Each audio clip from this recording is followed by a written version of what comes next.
So,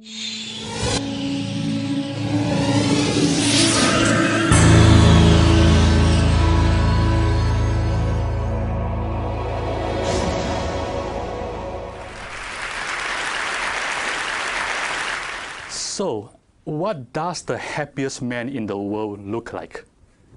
I mean, certainly doesn't look like me, right? He looks like this. His name is Matthew Ricard. So, how do you get to be the happiest man in the world? Well, it turns out there is a way to measure happiness in the brain. And you do that by measuring the relative activation of the left prefrontal cortex in the fMRI versus the right prefrontal cortex, right? And Matthew's happiness measure is off the charts. He is by far the happiest man ever measured by science. Yeah. Which leads us to a question. What was he thinking when he was being measured? Perhaps something very naughty. Actually, he was meditating on compassion. Matthew's own experience is that compassion is the happiest state ever. Reading about Matthew was one of the pivotal moments of my life. My dream is to create the conditions for world peace in my lifetime. And to do that by creating the conditions for inner peace and compassion on a global scale. And learning about Matthew gave me a new angle to look at my work. Matthew's brain scan shows that compassion is not a chore. Compassion is something that creates happiness. Compassion is fun, right? And that mind-blowing insight changes the entire game. Because if compassion was a chore, like nobody's going to do it, except maybe the Dalai Lama, or something, right? But if compassion was fun, everybody's going to do it, right? Therefore, to create the conditions for global compassion, all we have to do is to reframe compassion as something that is fun. But fun is not enough. What if compassion is also profitable? Right? What if compassion is also good for business? Then every boss, every manager in the world will want to have compassion, right? Like this. That would create the conditions for world peace. So I started paying attention to what compassion looks like in a business setting. Fortunately, I didn't have to look very far, because what I was looking for was right in front of my eyes, right in Google, my company.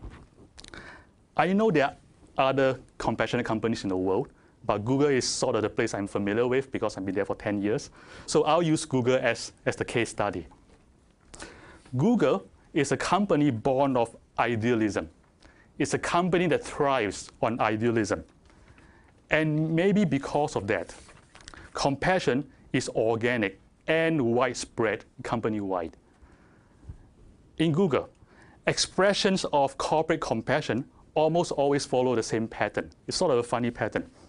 It starts with a small group of Googlers taking the initiative to do something. And they don't usually ask for permission. They just go ahead and do it. And then other Googlers join in. And it just gets bigger and bigger. And sometimes it gets big enough to become official. So, in other words, it almost always starts from bottom up. And let me give you some examples.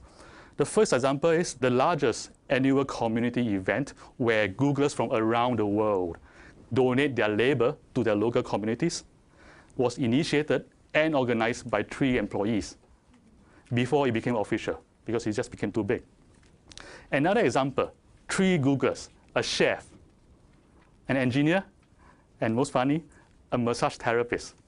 3 of them, they learned about a region in India where 200,000 people live without a single medical facility. So what do? They just go ahead and started a fundraiser.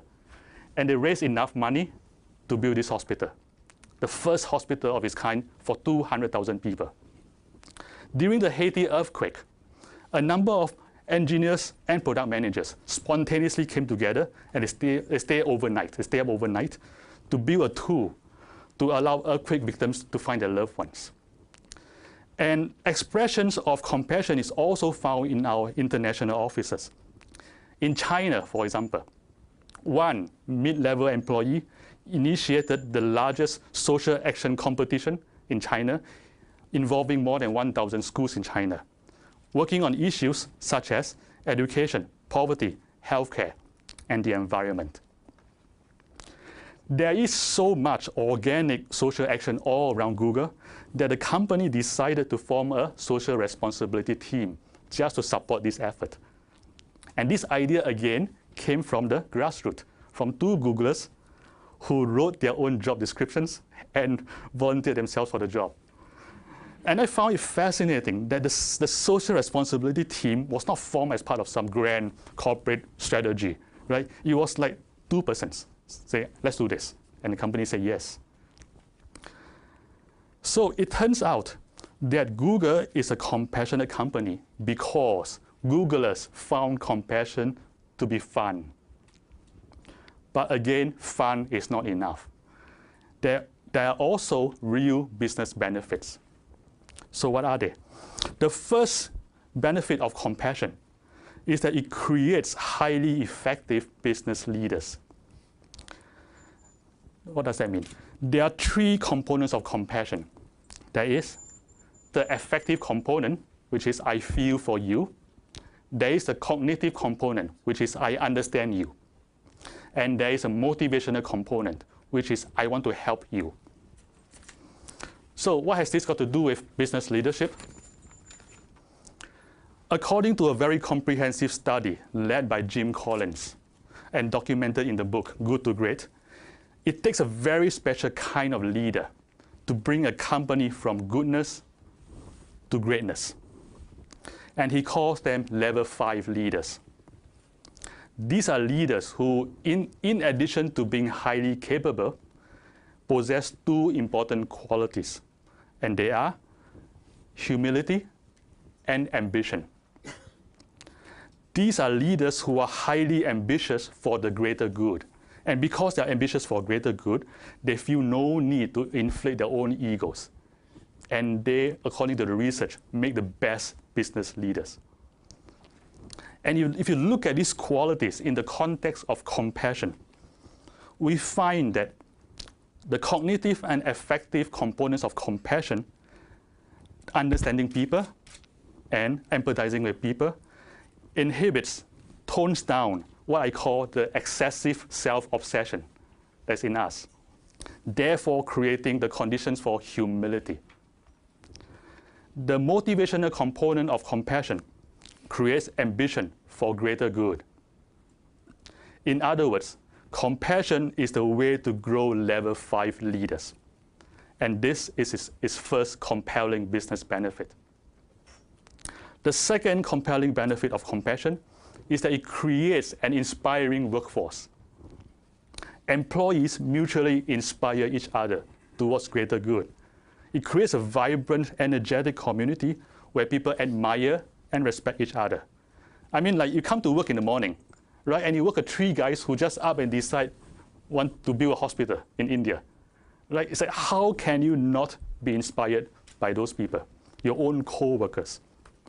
So this mutual inspiration promotes collaboration, initiative, and creativity. It makes us a highly effective company. So having said all that, what is the secret formula for brewing compassion, in the corporate setting? In our experience, there are 3 ingredients. The first ingredient is to create a culture of passionate concern for the greater good. So always think, how is your company and your job serving the greater good? Or how can you further serve the greater good? This awareness of serving greater good is very self-inspiring, and it creates fertile grounds for compassion to grow in. That's one. The second ingredient is autonomy. So in Google, there's a lot of autonomy. And one of our most popular managers joked that, this is what he says, Google is a place where the inmates run the asylum. And he considers himself one of the inmates. if you already have a culture of compassion and idealism, and you let your people roam free, they will do the right thing in the most compassionate way. The third ingredient is to focus on inner development and personal growth. Leadership training in Google, for example, places a lot of emphasis on the inner qualities such as self-awareness, self-mastery, empathy, and compassion.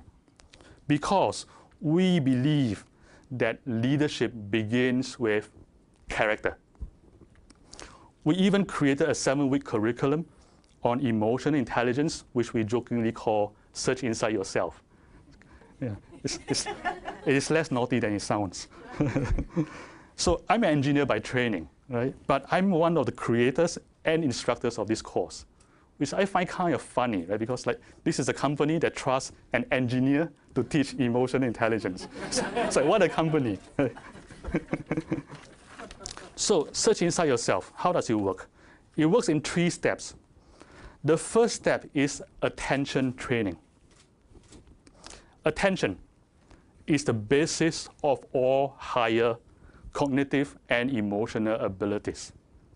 Therefore, any curriculum for training emotional intelligence has to begin with attention training. The idea here is to train attention to create a quality of mind that is calm and clear at the same time. And this creates the foundation for emotional intelligence. The second step follows the first step. The second step is developing self-knowledge and self-mastery.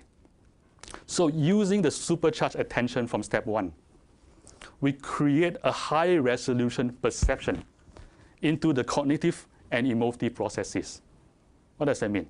It means being able to observe our thought stream and the process of emotion with high clarity, objectivity, and from a third-person perspective. And once you can do that, you create the kind of self-knowledge that enables self-mastery.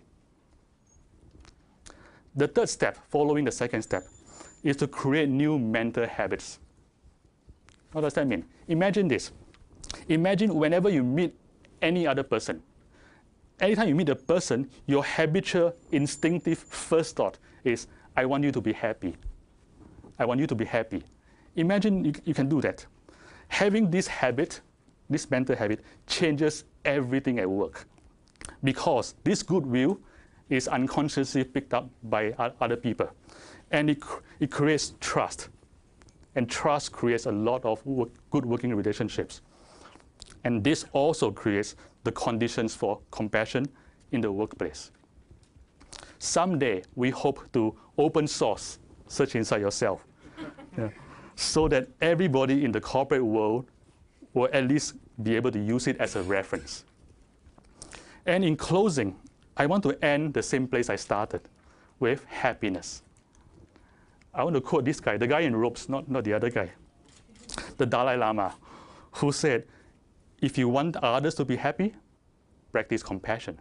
If you want to be happy, practice compassion. I found this to be true both on the individual level and at the corporate level. And I hope that compassion will be both fun and profitable for you too. Thank you.